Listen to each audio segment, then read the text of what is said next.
Il est 16h50, c'est l'heure du grand dossier. Soyez les bienvenus ce soir. Sans nous, l'OTAN n'est rien, averti Donald Trump.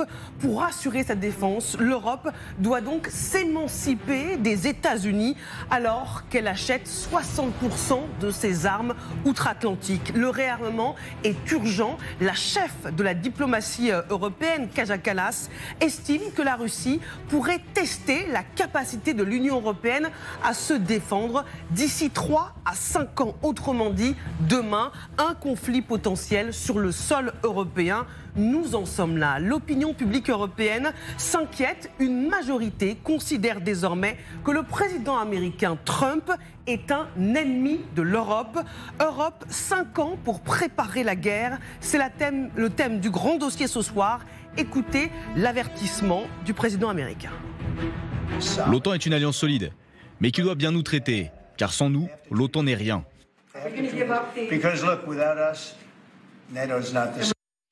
C'est dit. Pour comprendre ce qui se joue, accueillons dans le grand dossier ce soir nos invités. Le lieutenant-colonel Vincent Arbarutier, bonsoir. Bonsoir. Vous êtes historien militaire, docteur en sciences politiques. Emmanuel Véron, bonsoir. Docteur en géographie, spécialiste des relations internationales.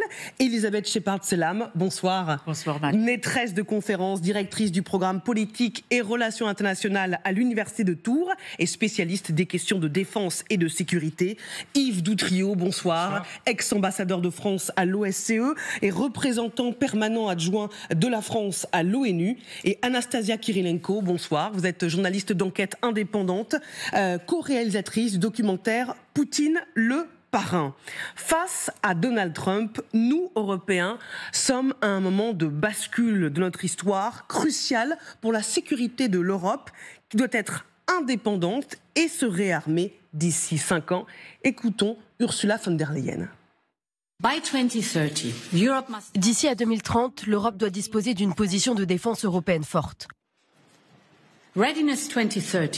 L'état de préparation à l'horizon 2030 signifie que l'Europe doit s'être réarmée et avoir développé les capacités nécessaires à une dissuasion crédible. L'état de préparation pour 2030 signifie que nous devons disposer d'une base industrielle de défense qui constitue un avantage stratégique. Mais pour être prêts pour 2030, nous devons agir dès maintenant. Mais voilà, sans les États-Unis dans l'OTAN, que pèserions-nous? Kadi, vous nous avez rejoint, vous avez vérifié, hein, l'OTAN n'est rien sans les États-Unis. Les Américains, concrètement, ça représente quoi pour l'OTAN? Eh ben, de là à dire que l'OTAN n'est plus rien, en tout cas, ils ne seront pas grand-chose. Hein. Je vais lever le suspense tout de suite, hein, très clairement. Alors, primo, donc il y a deux paramètres très importants. Primo, la contribution financière au budget global de l'OTAN. Le budget total commun d'OTAN, c'est ça, 4,6 milliards d'euros.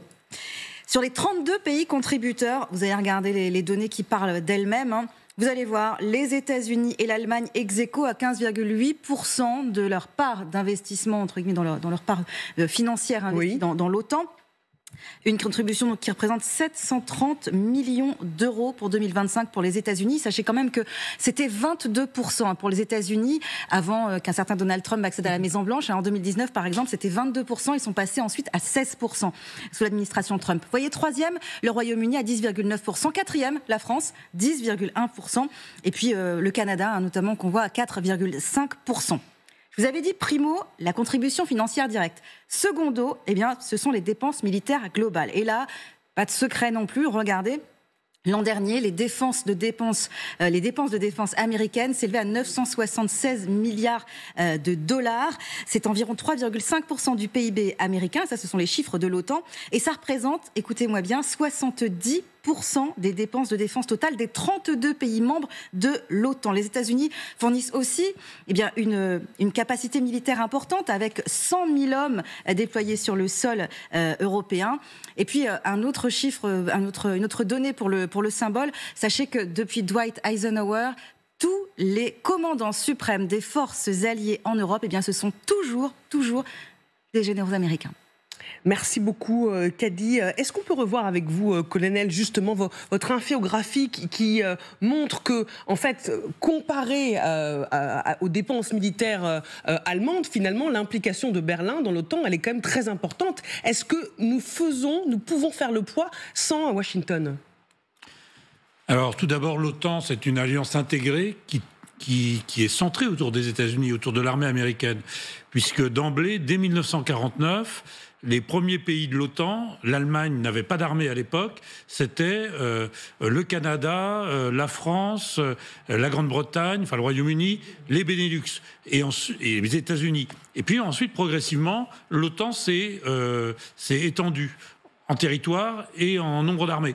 Donc les États-Unis ont toujours constitué l'épine dorsale de l'OTAN. Et j'y ai servi un certain nombre d'années, en opération extérieure ou d'ailleurs dans des PC permanents. Sans les Américains, rien n'est possible, parce que les transports, le renseignement, les systèmes d'information et de communication, tout ça, ce sont des systèmes américains qui sont tenus par des Américains.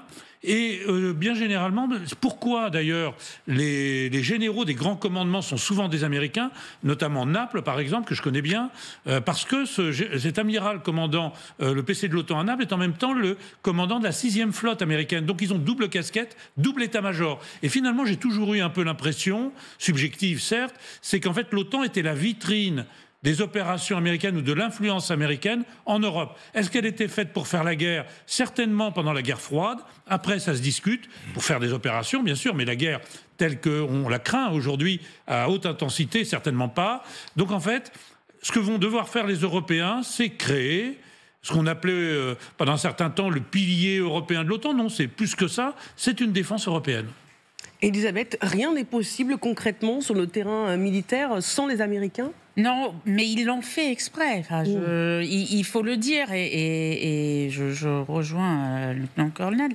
Ils l'ont fait exprès. Enfin, c'est la vitrine des Américains. C'est pas une impression, c'est un fait. Oui. Les Américains ont fait exprès. On se souvient quand même sous Clinton, Madeleine Albright, quand on avait cette envie d'une défense européenne, avait poser les 3 ou 4 D, c'est-à-dire en gros pas une Europe trop fort pour remplacer l'OTAN. Donc les Américains, jusqu'à maintenant, nous ont tenus en laisse en quelque sorte. Aujourd'hui, la question c'est pas est-ce que nous sommes prêts, qu'est-ce qu'on peut faire pour être prêts ? Parce que de toute façon, on ne peut plus compter sur les Américains, on l'a vu. Et il faut en faire en face. Et je rejoins, et je pense que ça va être dans le cadre de l'Union européenne. Peut-être aussi avec les Britanniques qui revient un peu à la charge. On a aussi quand même les Canadiens qui semblent être nos alliés et qui sont aussi inquiets par cette question américaine. Mais il va falloir nous-mêmes se saisir et se reconstruire. Oui, il y a une prise de conscience, Yves Doutrio. Je voudrais qu'on regarde ensemble ce sondage qui a été réalisé auprès des pays européens, les Français, les Belges, les Allemands, les Polonais. Et eux estiment désormais, à une courte majorité, mais à une majorité, que Donald Trump est un ennemi de l'Europe. Les mots sont forts, hein. Ça veut dire qu'ils estiment qu'il n'est pas seulement, il n'est plus un allié, c'est aussi un ennemi. Et une majorité encore plus forte, à 55%, pense qu'il y aura bientôt un conflit, une guerre sur le sol européen. Donc c'est quand même dans cette perspective que s'inscrit notre débat pour savoir si l'Europe serait prête à une guerre dans 5 ans. Alors, ce qui est intéressant, c'est que le sondage porte sur M. Trump, pas sur les États-Unis d'Amérique. Tout à fait. Je vois. Hein. Oui. Et en fait, les personnes sondées, sur toute l'Europe, je pense, répètent un peu ce qu'a dit lui-même Trump à plusieurs reprises, déjà sous l'ancien mandat et encore récemment.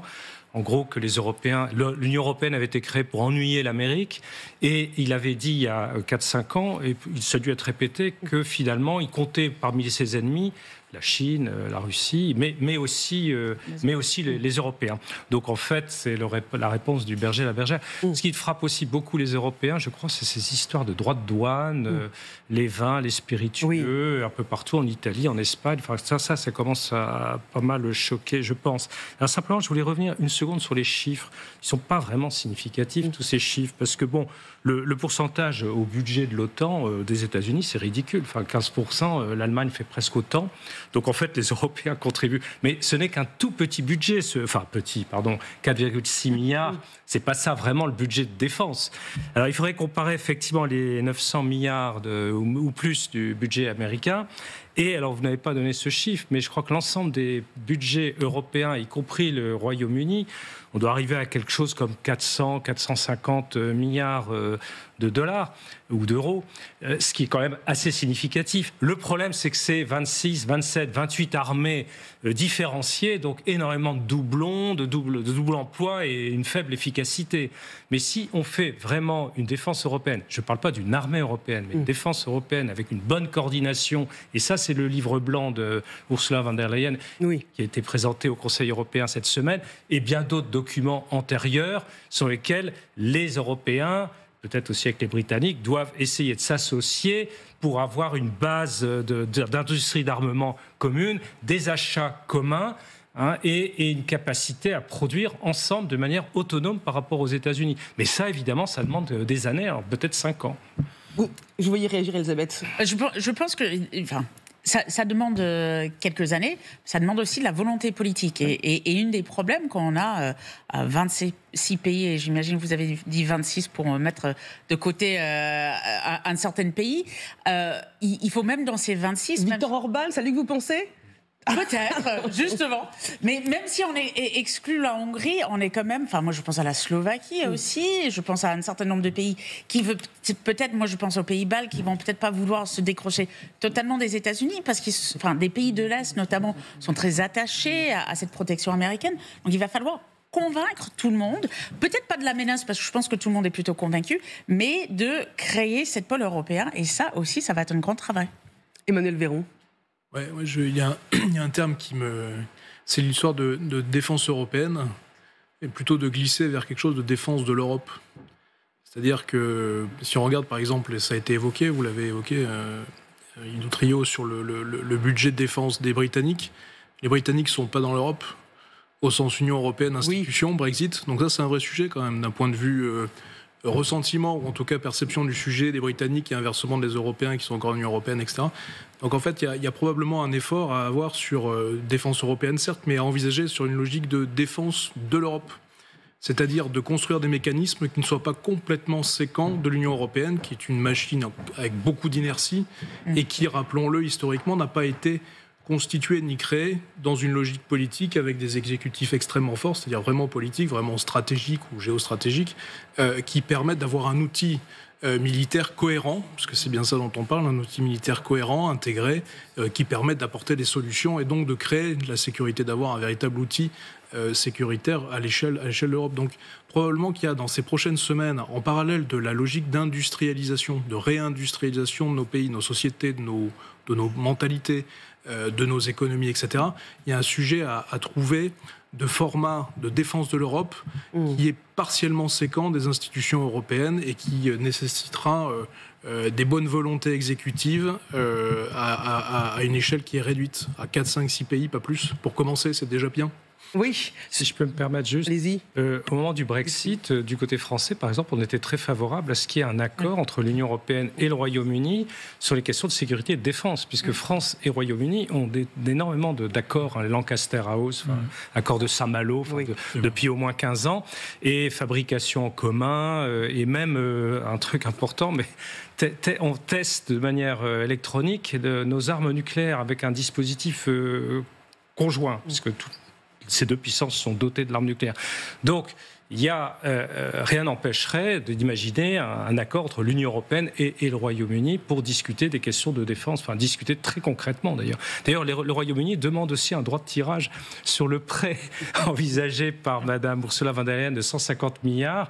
Ce prêt, normalement, est destiné aux États à condition qu'ils investissent sur leur sol dans l'industrie d'armement avec d'autres États, mais de l'Union européenne. Donc je ne suis pas sûr qu'on va être aussi généreux généreux que ça avec les Britanniques, ou alors qu'ils s'associent à ce prêt, qu'ils empruntent également. Tout est possible, avec un Keir Starmer qui est vraiment à l'offensive sur cette question.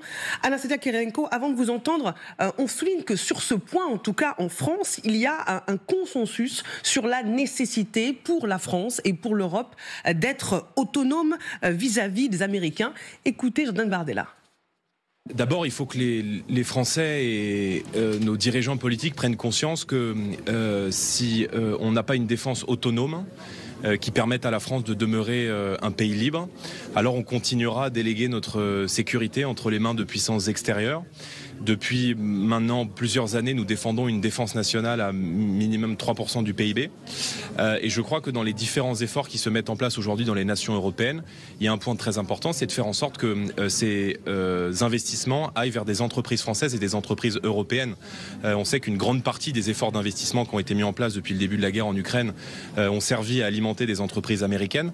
Or, je pense que quand on dépense de l'argent pour se fournir en matériel de défense auprès de sociétés américaines, on est aussi dépendant du bouton qui est partagé avec les Américains dans l'utilisation de ces armes. Anastasia Kyrilenko, c'est face à Trump et à Poutine que l'Europe décide d'accélérer la cadence. Oui, bien sûr. D'ailleurs, Jordan Bardella, il y a d'autres discours qui vont dans le sens où la Russie, bien sûr, c'est une menace, mais il y a d'autres menaces. Donc quand même, il essaie de noyer le poisson en ce qui concerne la menace russe. Telle est mon impression. La propagande russe me menace tous les jours, d'envoyer un Poséidon, c'est un missile nucléaire au Royaume-Uni, en France, etc., etc. Le régime russe, il va continuer à faire la guerre. Quand même, Gazprom a perdu 11 milliards d'euros. Il y a la pauvreté en Russie, la crise démographique, et tout ça est parfaitement explicable par M. Poutine, parce que avant, c'était parce que les États-Unis voulaient du mal à nous. Maintenant, voilà, ça va changer. Ça change déjà, que c'est l'Europe, le mal essentiel, c'est l'Europe qui empêche de finir la guerre, soi-disant. Oui, on y reviendra sur Dmitri Peskov, le porte-parole du Kremlin, qui estime que c'est l'Europe qui est devenue le parti de la guerre. Emma Barrier, vous nous avez rejoint. Ursula von der Leyen accélère la cadence, on le sait, sur le soutien à l'Ukraine et le réarmement européen. Mais est-ce que les pays de l'Union européenne sont tous sur la même longueur d'onde? L'Europe est-elle vraiment unie pour se réarmer? Eh bien non, pas totalement. Il n'y a qu'à regarder cette carte des dépenses militaires par pays pour comprendre la fracture qui s'opère en Europe sur la question du réarmement. Il y a de très grands écarts entre, par exemple, l'Espagne et l'Italie qui dépensent environ 1,3% de leur PIB pour la défense et la Pologne qui va jusqu'à 4,1% de son PIB. Alors forcément, lorsque Ursula von der Leyen présente son ambitieux plan Réarmer l'Europe et que l'idée d'un endettement commun pour récolter des fonds est soumise aux 27, eh bien un dissensus apparaît et les positions des pays reflètent très bien cette carte, vous allez le voir. On commence avec l'Estonie, un pays donc frontalier avec la Russie. Le chef du gouvernement alerte les autres pays. On connaît la Russie et on sait que les objectifs de Poutine n'ont pas changé. Ce qui se passe en Ukraine peut se passer ailleurs. Alors en Estonie, en plus, on se dit prêt à dépenser plus de 5% du PIB dans la défense d'ici l'année prochaine. Même son de cloche du côté de la Lituanie. Il nous reste 4 ou 5 ans pour nous préparer à la prochaine agression. L'heure n'est plus au discours, mais aux décisions. Tandis que dans le sud de l'Europe, eh bien, la perception de la menace russe, elle paraît plus lointaine. Là-bas, par exemple, le chef du gouvernement espagnol, Pedro Sánchez, il a du mal à imaginer Vladimir Poutine passer la frontière des Pyrénées. Il faut comprendre que les défis que nous avons dans le sud sont un peu différents de ceux du flanc oriental, a-t-il dit à Bruxelles cette semaine. En Italie, ensuite, alors là, l'argument, il est un peu moins financier et davantage politique. Giorgia Meloni, elle est très critique du projet de défense qui se profile au sein de l'UE. Il est juste que l'Europe s'équipe, mais il est au mieux naïf et au pire fou de penser qu'elle peut le faire seule, sans l'OTAN. Alors la seule exception dans cette carte, eh bien, ce sont les Pays-Bas, puisque eux dépensent comme la France, l'Allemagne ou encore la Finlande, mais ils ont déjà voté préventivement pour rejeter le plan Réarmer l'Europe. Avec la Suède, ils font partie du club dit des frugaux et ils refusent toute idée de financement supplémentaire et d'emprunt européen pour la défense. Donc face à la menace russe et au risque de désengagement américain, il semble que pour l'instant, les 27 peinent à afficher un front uni. Merci beaucoup pour ces informations précieuses, Emma Barrier, qui rejoint ce que vous nous disiez, Elisabeth. Est-ce qu'on peut se réarmer sans être totalement unis ? Je pense que, à notre époque et pour d'autres dossiers, on parlait d'une Europe à géométrie variable. Je pense qu'aujourd'hui, et je rejoins ce que disait Emmanuel Véran, je pense qu'il faut, avec le Royaume-Uni et puis avec des pays de l'Europe, je pense aux Polonais, aux pays baltes, aux alliés qui non seulement sont conscients de la menace, mais qui sont conscients du besoin et prêts à investir, il va falloir faire quelque chose entre nous, pour commencer, et puis on verra si d'autres bonnes volontés se rajoutent. Mais très clairement, je regarde les Espagnols.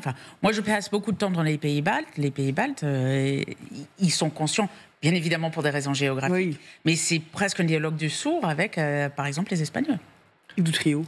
Oui, alors il faut... Ce qui a été dit tout à l'heure, c'est qu'en fait, c'est des budgets nationaux, largement. C'est chaque pays qui décide. On ne va pas forcer l'Espagne à passer à 2 ou 3%. Alors, quant à l'Italie, qui se dit très favorable au maintien des liens avec l'OTAN, c'est l'OTAN même et les présidents américains successifs qui disent qu'il faut passer à 3%, voire plus maintenant, jusqu'à 4%, voire 5% du PIB. Donc, l'Italie serait un petit peu en décalage par rapport à ce que disent les Américains eux-mêmes.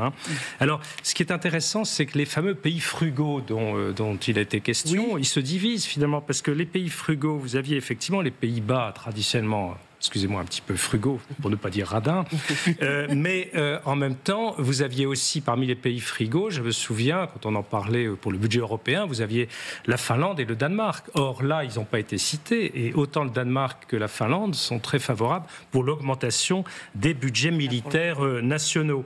Alors, ça me paraît assez normal qu'en Espagne ou en Irlande, on n'a pas cité l'Irlande, mais je crois que c'est 0,2% du PIB, alors on sente les choses de très loin, sauf que la menace, c'est pas seulement une menace conventionnelle aux frontières. On ne voit pas des chars russes, effectivement, à Madrid, ni même à Paris, peut-être même pas à Berlin. Mais c'est la nouvelle guerre, la guerre hybride, la cyberattaque, etc. Et tout ça, ça implique aussi des moyens de défense coordonnés et également des budgets. Ce n'est pas rien, colonel, de dire de la part de Kaja Kallas que la Russie pourrait tester notre capacité à nous défendre d'ici 3 ou 5 ans. Absolument, et elle peut le tester de manière très rapide. Oui. Alors, toutes sortes d'opérations peuvent être imaginées, y compris des opérations physiques. Et là, alors moi je veux aussi rassurer un peu les spectateurs. Les armées européennes, depuis, moi j'ai fait 42 ans de service depuis les années 80, elles n'arrêtent pas de manœuvrer ensemble, elles sont interopérables. On est interopérable avec les Allemands, avec les Italiens, avec les Britanniques. Donc là, il n'y a pas de souci. Le souci, c'est plus au niveau politique et au niveau budgétaire pour entretenir ces compétences, parce que c'est vrai que depuis les années 90, on avait perdu de vue le type de guerre qui était une guerre, à partir des années 90 jusqu'à aujourd'hui, de type expéditionnaire. Et les accords auxquels on faisait allusion avec la Grande-Bretagne, c'était de construire ensemble une force expéditionnaire. C'est-à-dire une force en Afrique, une force en Asie, comme on a fait en Afghanistan et ça. C'est ce à quoi les armées européennes s'entraînaient. Bien maintenant, l'Afrique, la page est tournée, au moins pour les Français, mais aussi pour d'autres. Pour l'Afghanistan, on a bien vu ce que ça a donné. Donc maintenant, c'est la guerre à nos frontières. Et là, c'est un autre type de stratégie qui exige plus d'hommes et de femmes, plus de personnes. Là aussi, il y a l'esprit de défense à entretenir. Ça, c'est autre chose. C'est de l'argent aussi. S'il faut convoquer des volontaires du service militaire, eh bien, ça va coûter de l'argent. Les Belges s'y préparent d'ailleurs activement. Pourtant, la Belgique, elle peut aussi ne pas s'attendre à avoir des Russes qui débarquent chez eux, mais ils voient très bien que leurs forces armées sont en nombre insuffisant. Actuellement, ils ont à peine une brigade. Les Portugais, ça devrait être la même chose, même s'ils sont plus loin. Donc en fait, pour la France, d'ailleurs, le chef d'état-major de l'armée de terre, pour ce qui concerne les forces terrestres, a prévu que dans les années 2030, on pourrait déployer un corps d'armée, ce qui est quand même pas rien, en dehors de nos frontières, c'est-à-dire 45 à 50 000 hommes. Bon, on est dans la dynamique. Alors maintenant, le danger, c'est qu'évidemment, les guerres n'arrivent jamais quand on le veut, où on le veut. Et avec la forme, la guerre est un caméléon, comme disait Clausewitz. Donc il peut très bien y avoir des opérations commando, des Spetsnaz, ou des gens déjà infiltrés, pas nécessairement russes d'ailleurs, qui peuvent être de nationalité, qui vont saboter, qui vont prendre le pouvoir, qui vont appeler les Russes à la rescousse. Et surtout que les Russes pourront venir tranquillement, puisque les Américains nous laisseront tomber. Donc si vous voulez, c'est ça. Alors ça ne veut pas dire qu'on verra les troupes russes défiler à Paris ou ailleurs, mais ça veut dire qu'ils seront bien présents dans les manières de faire. C'est ça la défense. Quand on parle de menaces existentielles, c'est l'existence de l'Europe telle qu'elle est aujourd'hui, avec des démocraties représentatives, qui fonctionnent qu'un an, plutôt bien. On vit bien en Europe. Les gens ont plutôt envie d'aller en Europe que d'aller en Russie. Hein. Les courants migratoires, c'est plutôt vers l'Europe que ça va. Donc on n'y vit pas si mal. On n'y vit pas si mal en Europe. Parfois, ils utilisent les migrants pour les pousser vers nos frontières, en Pologne, en Lituanie. Exactement, c'est l'infiltration. Vous restez avec nous, on va poursuivre ce débat à l'aune justement des Américains qui menacent de nous laisser nous défendre seuls, alors que Donald Trump relance la course à l'armement aérien avec sa nouvelle génération d'avions de combat F-47. A tout de suite.